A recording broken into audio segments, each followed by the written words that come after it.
আর একটা কথা আছে যে আজকে তিতির মুরগি আনছি এই কারণে ভিডিওটা করলাম। এর পরবর্তী তিতির মুরগি কিভাবে পালন করতে হয়, কি তিতির মুরগি কি খাবার খায়, তিতির মুরগি পাইলে লাভজনক কেমন, ইনশাল্লাহ পরবর্তী ভিডিওতে আপনাদের দেখাই দেবো। আসসালামু আলাইকুম গাইস, আজকে আমার দোকানে নতুন এক অতিথি নিয়ে আসলাম। তো আপনাকে আজকে দেখাচ্ছি যে কি অতিথি নিয়ে আসলাম। আর একটা বিষয় হচ্ছে যে আমার দোকান আপনারা খামারও বলতে পারেন, একে আবার দোকানও বলতে পারেন। তো আমার দোকানে তো আমি সব পালনও করি আবার বিক্রিও করি। তো আপনাদের দেখাচ্ছি আমার দোকানে কি নতুন অতিথি নিয়ে আসলাম। তো চলেন শুরু করা যাক। এই দেখেন, এই যে আমার দোকানে নিয়ে চলে আসছি আপনার এই যে তিতির মুরগি। এই দেখেন, এই যে তিতির মুরগি, বয়স আপনার 4.5 মাস। এই জায়গায় আছে আপনার এই যে 3টা আছে, আর ভিতরে রয়েছে আপনার 5টা, ভিতরে আছে 5টা, আর 2টা আছে। মোট 10টা আনছিলাম, 2টা বিক্রি করে ফেলাইছি। মোট আপনার এখন আছে, বাইরে আছে 3টা আর ভিতরে আছে 5টা। এই দেখেন, এই যে আপনাদের দেখাচ্ছি। ওই যে দেখেন, ওই যে সব তিতির মুরগি দেখছেন, কালার কত সুন্দর।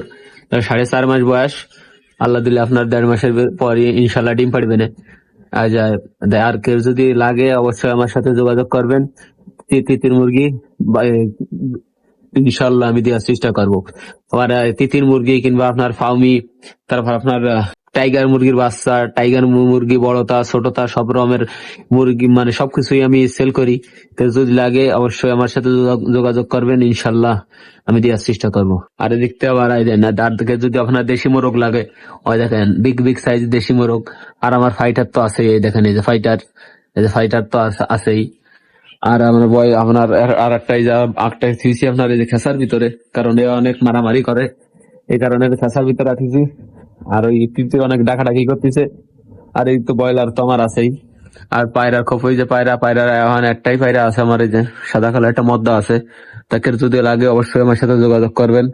আর এই দোকানে খালি আমার এক শালিক বাদে আল্লাহর রহমতে সবকিছু বিক্রি হবে। খালি শালিক টাইমে আর বিক্রি হবে না। শালিক কিছুদিন, এই সপ্তাহে 5 দিনের মতো হয়েছে মিঠু কষ শিয়ে গেছে আল্লাহর রহমতে। যেসব মিঠু বলে ডাক দেয় সে সময় অনেক ভালো লাগে। তার গত মাঝে সাঝে ছাড়ে দিই, আবার ছাড়ে দিলেও অচেনা মানুষের গাড়ির পর্যায়ে চলে যায়, এই কারণে বেশি ছাড়ি না ওরে।